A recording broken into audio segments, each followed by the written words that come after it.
and the flag secretary. Their transfer had been simplified, ironically, because Nagumo and his staff had evacuated to the Nagara when their own flagship, the aircraft carrier Akagi, had to be abandoned.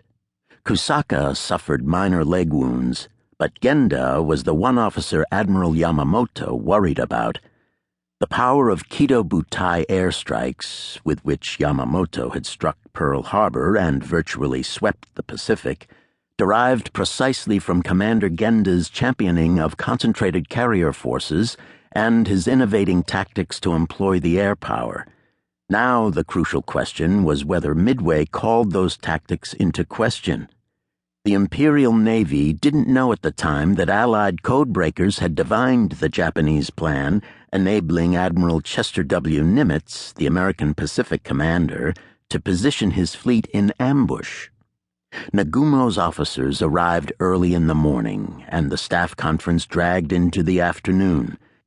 Admiral Ugaki started on a conciliatory note, saying, "As the combined fleet headquarters, we realize our own fault, for which we extend our regrets." Specialists on both staffs then broke off to discuss their respective areas of concern.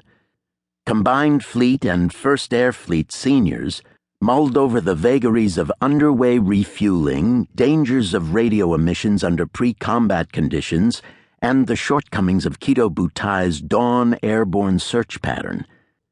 Mistakes had been made in arming the waves of strike aircraft, delays waiting to recover planes rather than launch fresh ones, and there were problems inherent in the overconcentration that had been built into the plan. Ugaki remarked that it would be good to have some carriers for fleet air defense entirely equipped with fighters. The Chief of Staff could see Admiral Kusaka afflicted by guilt and tried to buck him up, pressing yen and other gifts into his hands and extending assurances.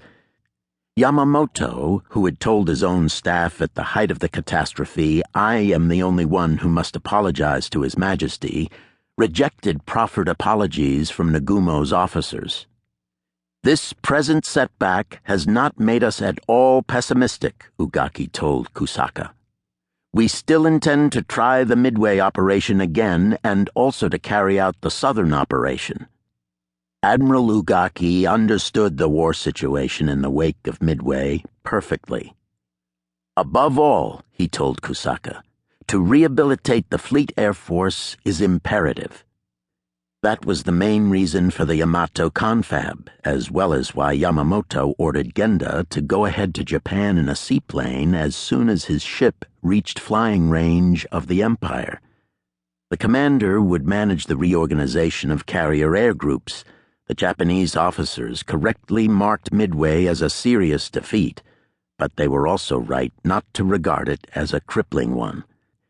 And the Navy already had another plan, the Southern operation, on the drawing board.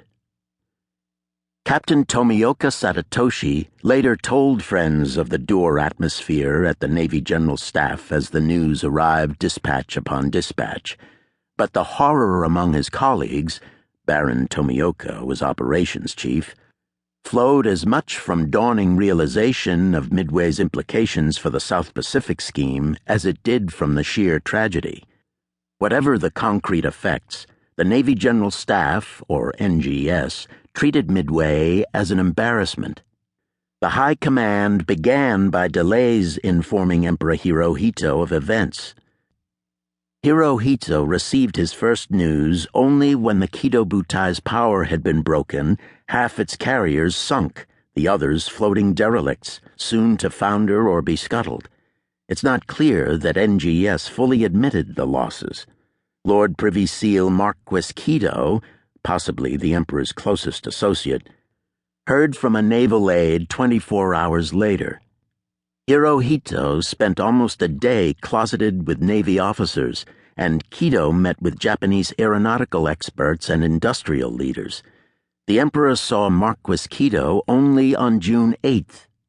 Hirohito strove to minimize the crisis, indicating to Kido the losses were serious, deplorable, but the Navy must carry on. Speaking to Admiral Nagano Asami, Chief of the General Staff,